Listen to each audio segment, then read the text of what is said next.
नमस्कार दोस्तों, मैं डॉक्टर आकाश कोटनाला। इस लेक्चर में हम प्राकृतिक चिकित्सा के अंतर्गत पृथ्वी चिकित्सा का परिचय, इसके जनक एवं मिट्टी के प्रकार के बारे में चर्चा करने वाले हैं।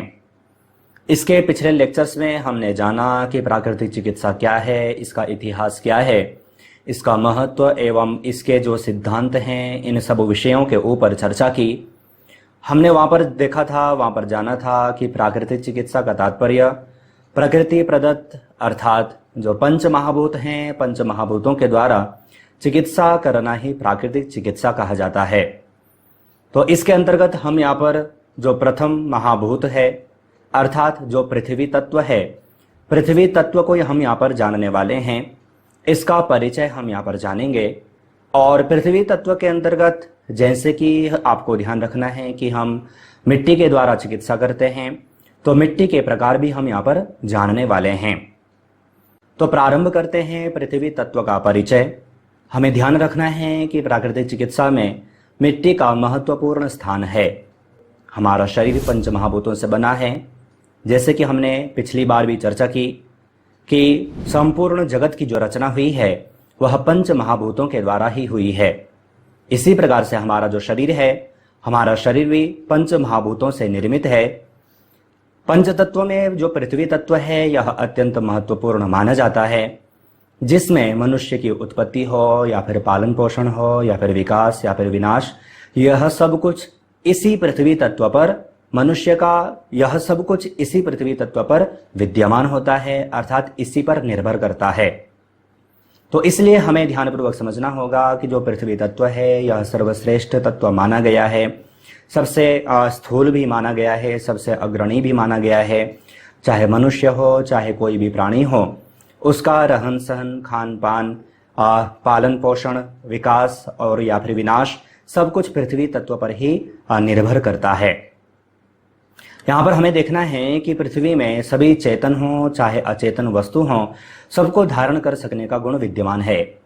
चाहे वो चेतन तत्व हो चाहे अचेतन हो, सब के सब पृथ्वी में ही विद्यमान होते हैं। इसलिए पृथ्वी को हम माता भी कहते हैं।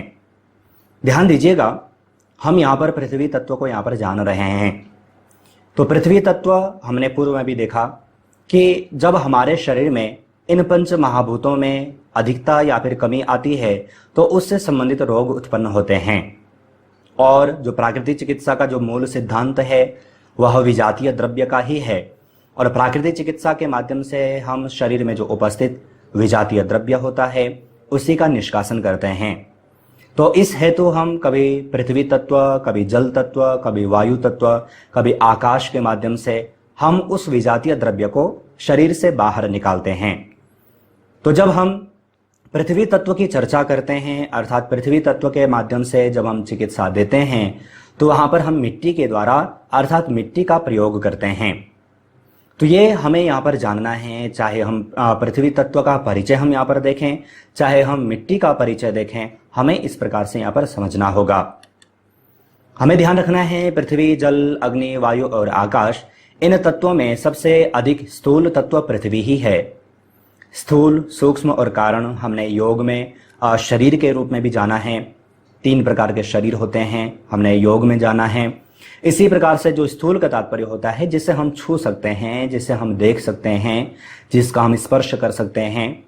तो पृथ्वी तत्व वैसे तो लगभग आकाश को छोड़ करके लगभग सब के सब किसी न किसी रूप में हमें इनका अनुभव होता ही है।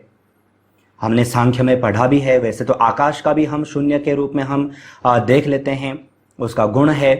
तो जो ये पृथ्वी तत्व है, पृथ्वी तत्व एकमात्र ऐसा तत्व है जिसको कि हम पूर्ण रूपेण स्थूल तत्व के रूप में यहाँ पर हम स्वीकार करते हैं। अर्थात किसी भी गुण की चर्चा करें तो वो सब के सब गुण पृथ्वी में विद्यमान होते हैं। इसीलिए पृथ्वी को यहाँ पर स्थूल तत्व भी कहा गया है। यहाँ पर कहा कि मिट्टी सभी रोगों की रामबाण औषधि है। इसमें विषैले तत्वों को नष्ट करने की शक्ति होती है। किसमें? पृथ्वी तत्व में अर्थात मिट्टी में। हमने यहाँ पर देखा था कि पृथ्वी तत्व के अंतर्गत हम यहाँ पर मिट्टी को जानने वाले हैं। आगे हम मिट्टी के चिकित्सकीय गुणों के बारे में भी चर्चा करेंगे। किस प्रकार से हम मिट्टी के द्वारा चिकित्सा करते हैं, रोगों का निवारण कैसे किया जाता है, उनको भी हम जानेंगे। तब जाकर के हमारा जो ये पूरा टॉपिक है यह अच्छे ढंग से क्लियर होगा। तो इसलिए हमें परिचय में यहाँ पर यह भी जानना है कि जो मिट्टी है सभी रोगों की रामबाण औषधि मानी जाती है।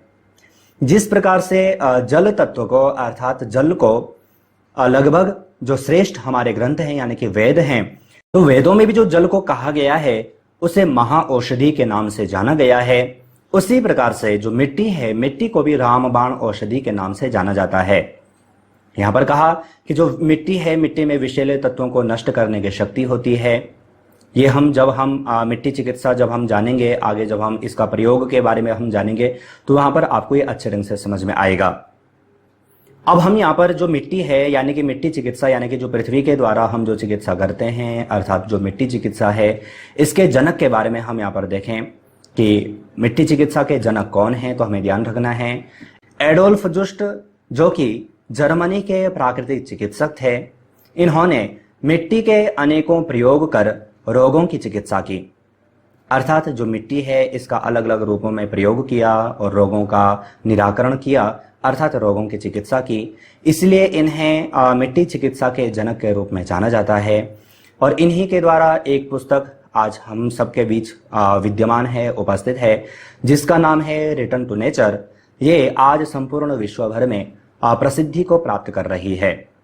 अब ध्यान दीजिएगा, यहाँ पर हम मिट्टी चिकित्सा के जनक के रूप में हम यहाँ पर एडोल्फ जुस्ट को यहाँ पर जान रहे हैं।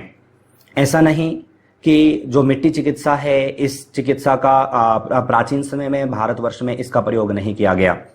हम चाहे वेदों को पढ़ें, जैसे कि हम जल चिकित्सा भी पढ़ते हैं, तो वहां पर हमें अथर्ववेद हो चाहे ऋग्वेद हो, वहां पर भी हमें जल के बारे में हमें प्राप्त होता है, उसका महत्व हमें वहां पर दर्शाया गया है। उसी प्रकार से जो मिट्टी चिकित्सा है, मिट्टी के माध्यम से हमने जब इसका इतिहास जाना, प्राकृतिक चिकित्सा का इतिहास जाना, तो वहां पर हमने देखा है कि यह जो चिकित्सा प्रणाली है मूल रूप में भारतवर्ष में ही रही। वरन मैं बार बार कहता हूं कि हमारे भारतवर्ष का एक दुर्भाग्य रहा है कि ये जितनी भी जो चिकित्सा प्रणालियां थीं इनको भारतवर्ष में महत्व नहीं दिया गया।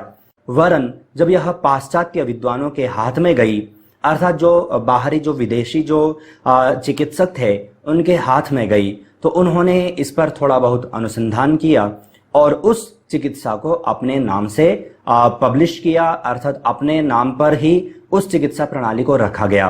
तो ये हमें यहाँ पर ध्यानपूर्वक समझना होगा। हम प्राकृतिक चिकित्सा पढ़ते हैं या फिर योग चिकित्सा पढ़ते हैं, पंचकर्म है, आयुर्वेद है, चाहे एक्यूप्रेशर है, प्रत्येक चिकित्सा प्रणाली को आज हम देखते हैं उसका मूल जो स्थान है वह भारतवर्ष ही है।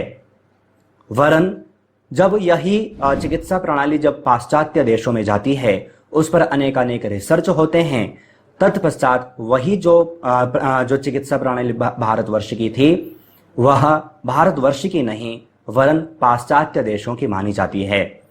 इसी प्रकार से यहां पर आप देखें जो मिट्टी चिकित्सा है इसके जो जनक हैं वह कहां के हैं, जर्मनी के हैं।